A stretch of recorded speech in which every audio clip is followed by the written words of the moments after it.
Hey, love bugs. Welcome to this episode of GoOutWithMe.com's podcast, where out-of-the-box thinking might just change your viewpoint and your life. Here's your host, the dating and relationship coach leading your love revolution, Matt Adams. Hey, love bugs. Matt Adams here, and this is GoOutWithMe.com's first podcast. Today's guest is Nannette LaRee Hernandez, and she works with men who have PTSD, and she's got some very interesting things to say about love and healing and some other things that we'll get into. But right now, I want to let her tell you a bit about her background and what qualifies her to work with men with PTSD. And Nannette, I'm going to hand it over to you. If you can deliver that in a minute or two and we can move forward with our talk, go for it. I'm the best-selling authoress of the book Creator Screwing, A Woman's Guide to Becoming an Erotic Enchantress of Superlustful Sex, which is a book that compiles every kind of sex you can possibly imagine between two heterosexual people. I have chapters such as Nuclear Head, which I talk about the most awesome ways to give blowjobs. And then what I do is I highlight all the things women have to swallow. I have all kinds of information in there on how you can become really excellent at deep throating. And then what I do is I have all the websites in the back of the chapter and all the books for reference that I recommend that you read in regards to that subject matter. I studied anthropology, communications, journalism, and psychology in college. Terrible student. I actually got sidetracked in my college career by someone that I met at the university that I was attending who had something tragic happen to him when he was a child, and we became friends, and I inadvertently discovered how sex can really truly off-track a man's brain who has PTSD. He suffers from CPTSD, which is a different form of PTSD, relates mostly to childhood trauma and incidents that happen when people are younger. It doesn't just affect military men, it can affect anybody that has been through a traumatic experience, a friend who's been shot, these sort of things. But my new book that I have that's coming out, Using Positive Techniques to Combat PTSD in Military Men, which is coming out in December of 2016. And I basically teach women how to use sex positive techniques to combat issues of PTSD in military men. And it's so simple. I've had military wives and military men contact me and say, that they're just blown away, that they don't understand why nobody else has come up with this. But the problem in the mental health community is that most of them are just unable to think outside the box. And I think that when it comes to so many things in life, often the most simplest solution is the easiest way to go. I'm a firm believer in sexual healing. I absolutely believe that there's nothing more powerful. That's just a little brief introduction into my background there. Okay. So let me gain some clarity here. Do you work with men who have PTSD or women who are with a man who has PTSD or both? Or tell me who you work with. I'm a sex expert. I work with everyone. I have, for the last several years, been helping a lot of military wives with their husbands who have issues with PTSD-related intimacy. There is probably nothing worse than being in a marriage with someone that has PTSD and there is no connection. These wives truly love their husbands. They really don't know what to do. They have tried everything. You have men who are completely broken by what's happened to them in combat, and they do not know how to express their feelings. And so it's been really both sides of it. I've helped a lot of men who've come to me, and I've helped a lot of women in regards to PTSD. So it's just really a mixed bag. I'm pretty much here for everyone.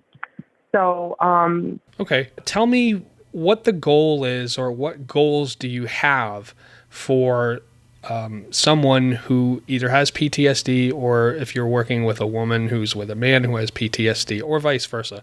What are the goals or goal that you have for them? It's very basic. If you love someone and that person matters to you and you want to do whatever you can to heal them, then you're going to do what's necessary to make them whole. If your husband has a broken leg, you're not going to make him go outside and mow the lawn. You're going to do everything you can to make him comfortable. You're going to coddle him. You're going to nurture him. You're going to stick his leg up on a pillow. You're going to bring him beautiful sandwiches. I'm just saying that, there's all these things that you're going to do PTSD is not a broken bone. It's not a scar that you can see. It's inner emotional turmoil, and it's brain issue. And so if you find a formula that can track your husband's mind somewhere else, that can take his mind, if your husband's in a rage because he can't help it, okay? And you use a technique in my book that helps calm him down while he's driving. If he's upset because the kids left their bicycles in the yard. I mean, there's all these different things that you can implement that will steer his brain somewhere else. And it just works. Okay, so your goal is that you have a toolbox that you're trying to deliver to the couple who is dealing with PTSD. Okay. The woman, actually, because here's the bottom line. It doesn't matter who the man is.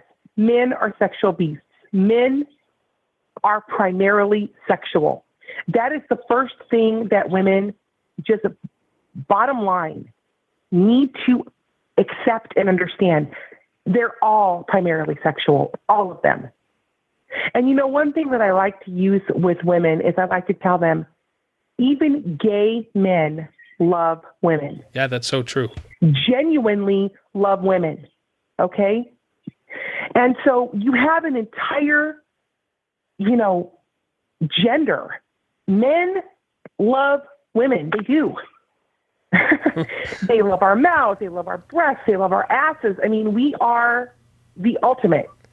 And when you don't understand that, when you don't understand how a man thinks, then you're not going to be able to not only are you not going to have a good relationship, but you're going to be completely unable to fulfill any of his needs. It doesn't really make any difference because all men are primarily sexual, and military men have a heightened sense of sexuality because they are all, their testosterone level is just like through the roof.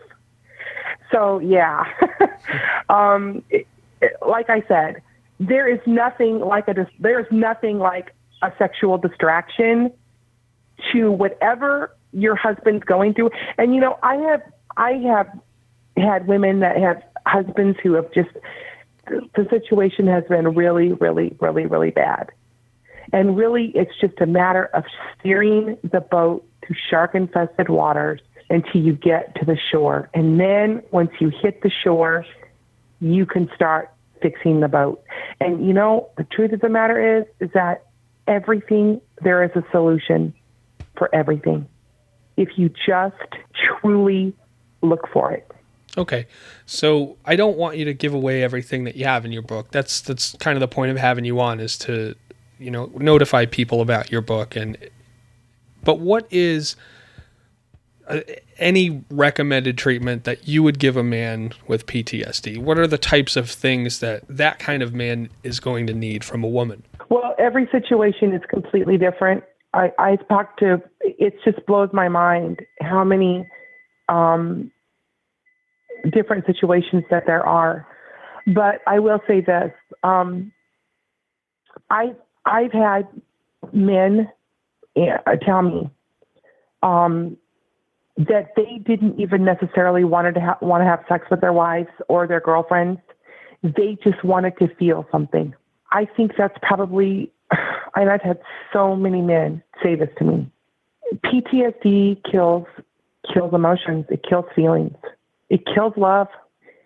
If you've gone to war and there's things that you can't talk about and there's things that you can't discuss, and that's the other thing that really angers me about these people who say that they can cure PTSD, because you cannot cure PTSD.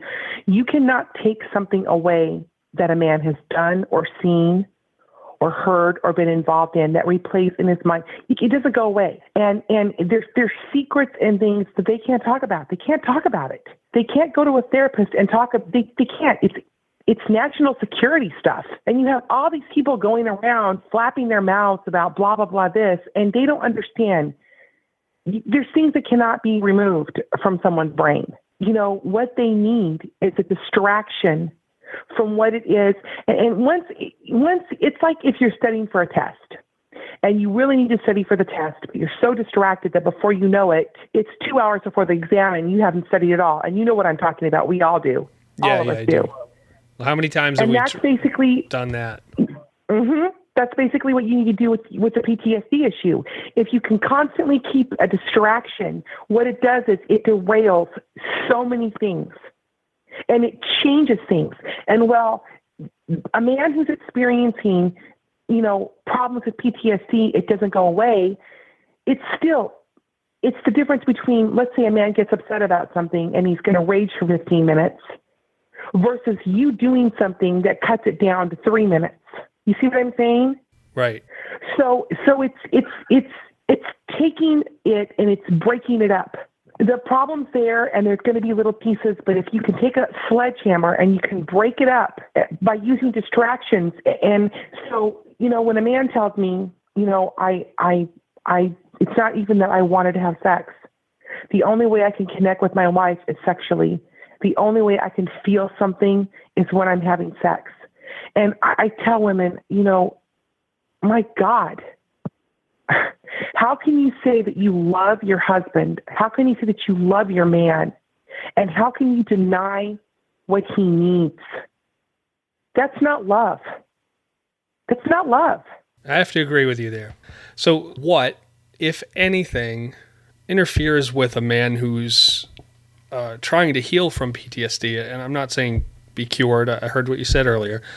But what interferes with a man who's trying to heal from PTSD, or what exacerbates his PTSD and makes it worse? I think that it really depends on the situation, and I'll give you a perfect example. I have an entire chapter in my book about demilitarizing, zoning DMZ your bedroom. I tell women flat out, never, ever, ever argue with your man in your bedroom, especially in your bed, because everybody in this entire planet knows the bedroom is supposed to be a place for peace, quiet, relaxation, intimacy, and tranquility, okay? It's hard enough for these men who are trying to go to sleep at night. They can't sleep because they can't turn the picture off in their head. They can't turn off the sound. They can't turn off the picture, okay?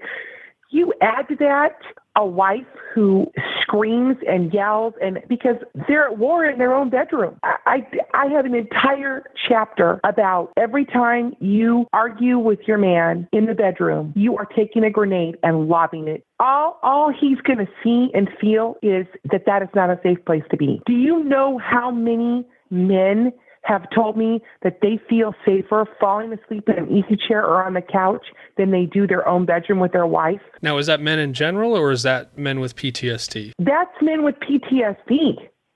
And I'm positive that there's men in general that feel that way a lot, but I'm talking primarily about men, military men that I've spoken with, that it's amazing to me how many of these men have the same underlying issues in their intimate relationships with their wives and their girlfriends. Mm-hmm. And these men are from the Australian military. They're in the British military. They're in the U.S. military. I had men, contact me from Italy. It's the same. It doesn't matter what country they're from, what branch of the military they're in, or what their career is, whether they're Army officers or they're just regular military. It doesn't matter what their rank is. I've had men in the FBI contact me, men who are federal marshals, men who are in the Department of Justice. They all have the same underlying issues in regards to their intimate relationships. And the thing that really hurts, the thing that really just breaks my heart is these men genuinely love their wives and their girlfriends, and they genuinely want to have a relationship with them, and they can't. The number one thing I hear from these men is, I can't tell her anything. So they're actually afraid to open up. They're afraid to be vulnerable. Yeah. Now, why do you think that they're so afraid to do that? Are they afraid to do that, or they just can't do that? Well, Matt, you're a man, and you've experienced relationships with women that you could never tell anything to or be honest with. Sure. Imagine going to war, coming home, and you've got nothing. There's nothing here for you, really. There's nothing. The person that's supposed to love you and understand you the most. We have all been in situations where we've been in a relationship with someone and we feel more alone than we would have felt if we were by ourselves. All of us, at one point in time in our lives, have been in that sort of relationship. And there is nothing more devastating emotionally to be with someone that you want to be close with, and there's nothing. You can't.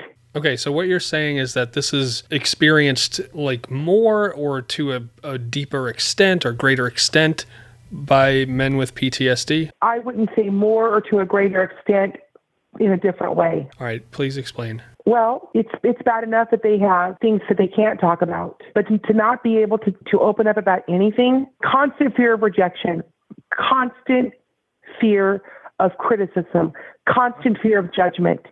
And they're already judging themselves.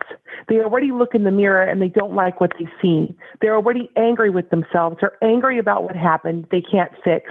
They're angry about what they know that they can't talk about. And you add that to everything else in life, every other issue, and it's just an accelerant.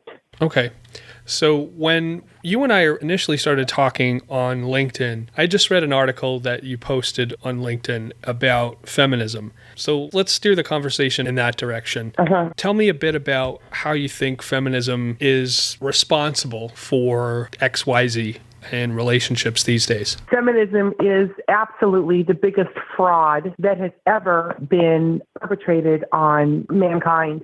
Feminism has absolutely destroyed the structure of romantic relationships. Not only has feminism destroyed the structure of romantic relationships, it has destroyed relationships between women. All right, so this is a huge statement. I can already hear people who are listening to this getting up in arms going, you can't say that about feminism, or this woman, whatever, right? So I want to give you a minute or two to explain why you think that. Oh, I don't think it. I know it. Okay, go ahead. Well, let's just start with the fact that when the suffragettes, who are in fact the only true women who were interested in inequality, started this entire process, it was not about blaming men, and it certainly wasn't about attacking each other. It was about banding together and getting the vote and getting equal rights for women and women having control of their bodies. The world was a certain way and men were a certain way. And when anything's going to change, it does take some convincing and some doing. And yes, men were objective to women having the vote and working outside the home and having control of their bodies at first. They were. But that was because of society and how society was, okay? These women truly suffered in ways that if feminism were left up to women today, there would be no vote. We wouldn't have it. Because women today are so self-absorbed and so willing to blame all of their problems on men, which in fact, when the whole thing started, women could say, I don't have the vote because of men. I don't have control of my body because of men. Yet these women, in no way whatsoever, were hateful. They still stayed mothers. They still stayed wives. They still stayed daughters. They managed to maintain their femininity and their womanhood while still getting what they wanted. I have to jump in and say that I was in a conversation. There were 2 men and 2 women I was speaking with. And one of the women was talking about her sister who decided to be a feminist. And they were all kind of like joking about that, like laughing at the sister and not really, taking too much stock in the sister being a feminist. And they started talking about how this young woman has grown out her armpit hair. And I just thought to myself, and I said this out loud, and it totally changed the conversation. No longer were they joking about the sister. They started to defend her. But I said, when did feminism become more about women being men than being feminine? Amen. That's what I tell people. I say these women are so ridiculous. They blame men on one hand for all their problems and blame them for having a cock and blame them for this. And then they turn around and they want to be loved in romance on the other hand. Talk about beyond illogical and ridiculous. And the other thing that's absurd to me is that women in Western culture, they are not in any way, shape, or form oppressed. It's the biggest line of bullshit I've ever heard in my life. Blows my mind. This is 2016 and you still have women bitching and moaning about being oppressed. Excuse me. You have rights to your own body. You have the vote. You have everything that you want. And while you're sitting here bitching about equal pay with men, if you really gave a damn about women and you really cared about the equality of women, then you would be in other countries doing whatever you could to bring true feminism to those women. But you're not interested in that. What you're interested about is making one of your friends feel like shit because her husband just left her, treating other women like that Playboy model who took that picture of that poor woman in the health club to shame her. What kind of a person does something like that? What kind of psychology do you have to be beautiful with a badass body, and you want to take a photo of another woman who's working at a health club to try to make herself a better person and post it on Instagram? You are scum. Women have been at war with each other for the last 60 years. It's not men. Men don't body shame women, and men don't make women feel like crap. Other women make other women feel like crap. It's a civil war. The only war that there is a war on men, and the civil war women have been fighting with each other. It just absolutely disgusts me. I can hear the frustration and the disgust in your voice. It's disgusting to me because the bottom line is these women fought for women to be independent. You're sitting here running your mouth talking about how you're liberated, and you're talking about growing the arm hair. It's just like these women that I've dealt with on Tinder. They go and they fuck these men. They meet these men on Tinder. They go and fuck these men, and then they feel like shit afterwards. Well, I'm a feminist. I'm supposed to be able to screw like a man. You are a woman. It doesn't work that way. Yeah, it doesn't work that way. Because we're not built like that. We're just not built like that. And I'm sorry, but fucking 10 different men in 1 week does not make you a feminist. Oh, but my body is free. My body is free too. So is yours. Everybody's body is free. That doesn't mean that you're free to trash it and do whatever you want to do with it and then expect it to feel like a whole person. Yeah, right. You know? Nannette, I can hear that this is a frustrating topic for you. When I get into it, it's frustrating for me too. And the reason it's so frustrating for me is because I'm a proponent of love. That's what I want to create more of in the world. That's my mission. That's my goal. Feminism, modern feminism, does not promote love between the genders. And here's why. It's constantly about attacking men, man-hating, which obviously isn't love, right? Putting men down for their very biological structure, their very biological identity. We are hardwired to look at tits and ass, to look at women and want them. We're hardwired to do that. And we do it sometimes 100 times a day. Of course, we've got higher thinking and reasoning, sure. And that's why we don't go do that every single time we have the urge to, right? So we are capable of... I completely agree with everything that you've just said. We are capable of monogamy. Absolutely. In fact, men feel love deeper than women do. I truly, truly believe that because sex for a man, listen, ladies, this is like diamond here, okay? Sex for a man is not about getting off. It's not about having an orgasm inside of you and walking away, okay? Are you ready for this, ladies? Here's the diamond. It's about him being accepted by someone. You, whoever he's with, it's about him being loved and accepted to a point that is so deep for him that it just settles and calms and tranquils his core. Yep. Amen, brother.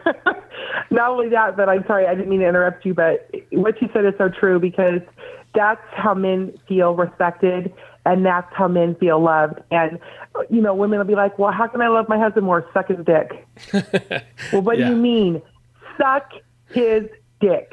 And that's why you opened the conversation with, you know, I teach women how to deep throat and, you know, swallow and give good head and all of that. So that's the connection. Drive your guy wild. Yeah. Oh, yeah. Deep rimming, oral sex. You can pretty much take it anywhere. Like I said, I have an article coming out in the Naked Magazine October the 1st, and I pretty much say in there that the entire solution to your relationship problems is right between your legs. And women, especially feminists, I don't want to be seen as a sex object. You're unbelievable. You are a sex object. You're a sex object. You know, that's the other thing that cracks me up. You are a woman, and to every man, you are a sex object. Guess what? That doesn't make him a misogynistic pig.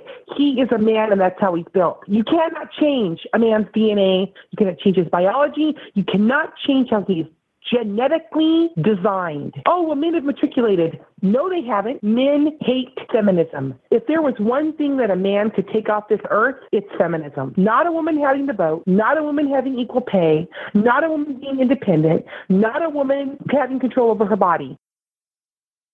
Men don't care about that. Men want you to be independent, have control over your own body, have the vote. They don't care about that shit. Right. Right. They hate the man-blaming, man-judging, man-criticism, constant, and it's non-stop. If men didn't have to get their dick wet with women, they wouldn't have a goddamn thing to do with them. Nothing. Period. Why in the world would you want to deal with somebody who constantly makes you feel like a piece of shit? Yeah, that's true. There's a lot of attacking and Constant. you covered it in our conversation before. You don't do this good enough. You didn't take out the trash when I told you to. Your hair looks a mess. Those are your words, okay? That's what you said to me before in our conversation. Yeah. There's two things I want to throw in here. One, the solution to your, relationship problems is between your legs. Is that what you said? Well, I have an article coming out in the Naked magazine. I'm a columnist for their magazine, and my first column comes out on the 1st of October, and it's titled Men Only Want Sex and Their Freedom. And the very first part of it is I tell women that the entire solution to all your relationship problems is right between your legs. The other half of that is all problems are problems of the imagination. So if you're imagining that you're oppressed, well, that's exactly the problem. The problem is that you're imagining that you are. Not that you really are, but that you're imagining that you are. The last time a Western woman was actually oppressed was when she couldn't find her bloody cell phone. All jokes aside. So that was one thing that popped up for me when I was listening to you a minute ago.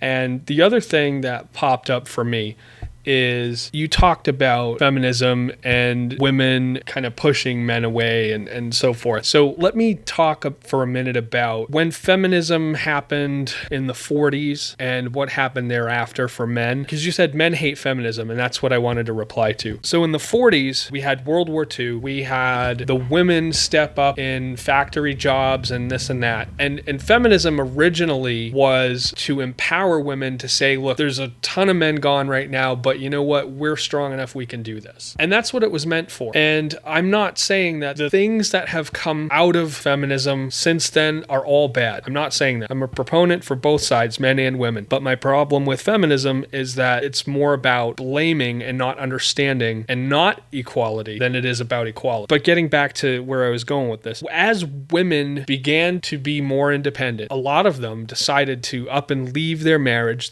A lot of them got divorced.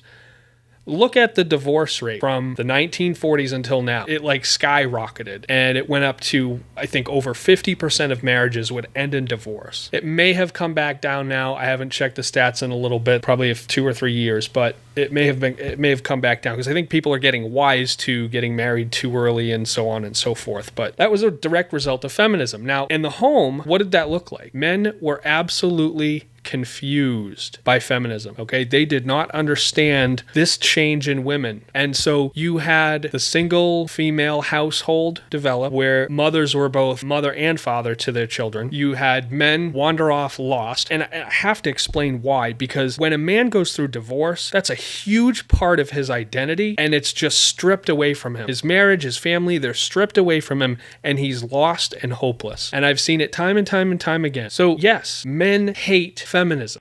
We absolutely do. I think that what you're discussing is when I had told you that I've traced PTSD, the heightened acceleration of it, basically because of feminism, and that I have absolute proof that there would have been no baby boom if second wave feminism had been in place during World War II. Well, it's true that what you said about women, working in the factories, they were still women. When the men came home from war, women were still women. They still dressed pretty. They still were there for their families. Even in Korea, the Korean War, where everything changed was Vietnam. Men came home from war and there was no emotional support. Women were too busy being feminists to care about their emotional needs of the men who were returning from battle. And Vietnam was probably one of the worst wars that this country has ever fought. A way that feminism has destroyed people's lives has now infected women who have come back from war with PTSD. Feminism has convinced women that they do not need men when they absolutely do. In the book industry, Matt, romance novels make up an entire 50% of the book publishing industry. It's still, to this day, in 2016, every other book in the entire world, every other subject, takes up the other 50%. That's a lot of word porn. Oh, absolutely. 50% are romance novels, Harlequins, Silhouette, all those novels where the woman is loved and ravished and cherished by some brusque alpha male man, which that's what every woman wants. I don't give a damn who they are. I don't care. I was talking to a friend of mine a couple of weeks ago, and I was explaining to him that the most powerful women in the world are the ones who need a man the most. And why do you think that is? I'm a very powerful woman, and I can say that it's because there's something about having a man that takes a little bit of control and is there to protect you. It's like you're Wonder Woman, you're Superwoman, but yet there's this guy who can best you. And that is a thrill that powerful women understand. Whether they're powerful in their personality, they're powerful in their job. A man who is a man, you can't beat it. And that's why Gloria Steinem finally got married, because she finally understood, her quip about a woman doesn't needs a man like a fish needs a bicycle. And she ended up getting married because she eventually matriculated and began to understand a woman does need a man. And you have these women coming back from war, and they're told that they have to be tough and they have to be strong, and they have PTSD. And what's the one thing that they want? They want some guy who's going to put their arms around them and tell them it's going to be okay. And they don't feel like they can do that. They can go there. They can't show that weakness. I think it's women have a desire to be vulnerable, and they don't want to be powerful all of the time. They want to be able to relinquish that power and live in the vulnerability that is the essence of the femininity. Exactly, but they can't do that because feminism tells them that they don't need men.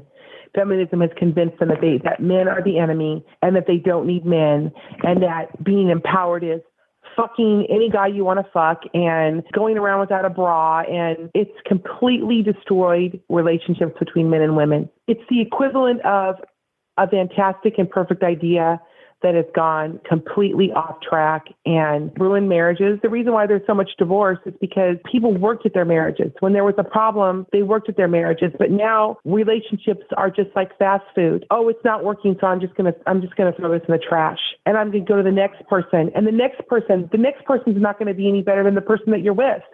I mean, and I'm not talking about, and here's the other thing too, when people get up in arms about stuff, I'm not talking about abusive relationships. I'm not talking about men who are abusive. I'm not talking about women who are abusive. I'm talking about relationships where you have two people and they waste all their time arguing about stupid, insignificant shit that they let get in the way of their relationship. When people are in a relationship, they let outside forces influence how they feel about the other person, which is another reason why, you know what, Matt, the bottom line is that people don't want other people to be happy. If they're unhappy, they want you to be miserable too. And I tell women, don't share your relationships with other women. Keep it sanctimonious. Exactly. Keep it within the relationship. Exactly. I tell women, you want to know the number one secret to keeping your relationship good? Keep it private. Keep other people out of your relationship. That's another huge issue. So I prove in my book, which is my book on feminism, which is coming out in February, Why Men No Longer Love Women, Tinder, Feminism, and the War on Men. I completely lay it out. And I basically just explain to women that this is why men do not love. And, women, their number one thing that they say to me is, I want a man to respect me. And I tell them, men do not respect women anymore. They don't respect them. Why don't men respect women? Because we don't respect men. Well, blah, blah, and it's always coming back to me, and what I want. And I always try to tell women, you know something? Do you want to know the absolute crucial secret to getting what you want from a man? Give him what he wants. Well, what do you mean? Whatever it is that he wants. Most men are not unreasonable, and that's excellent, Matt. I've had women argue with me about so many things, and they have so many unrealistic expectations of their husbands and their boyfriends. And this is my number one line that I say to a woman. Does your husband and your boyfriend watch porn? Yes. When was the last time that your husband or your boyfriend expected you to do what the porn star did? Never. If your husband or your boyfriend enjoys pornography and he doesn't expect you to do what the porn star did, how can you have such unrealistic expectations of him? And when I put it to them like that, they're like, oh, fuck, no shit. Most women don't intentionally do what they do.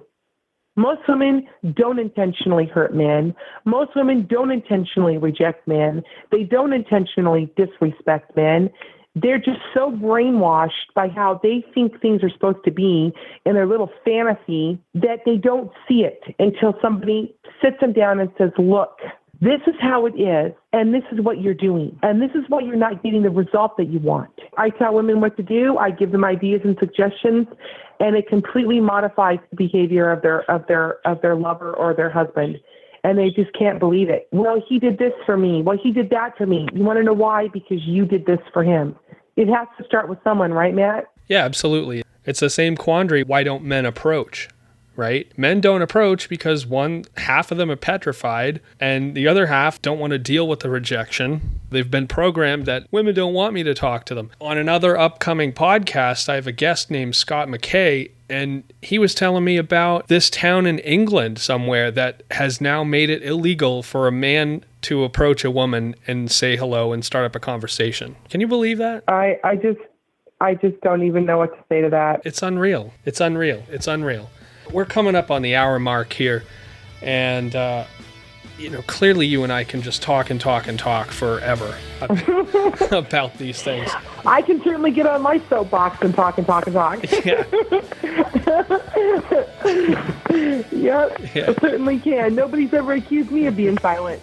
Absolutely not. So before we wrap up, give me a few minutes of sex talk here. You do some healthy sex work.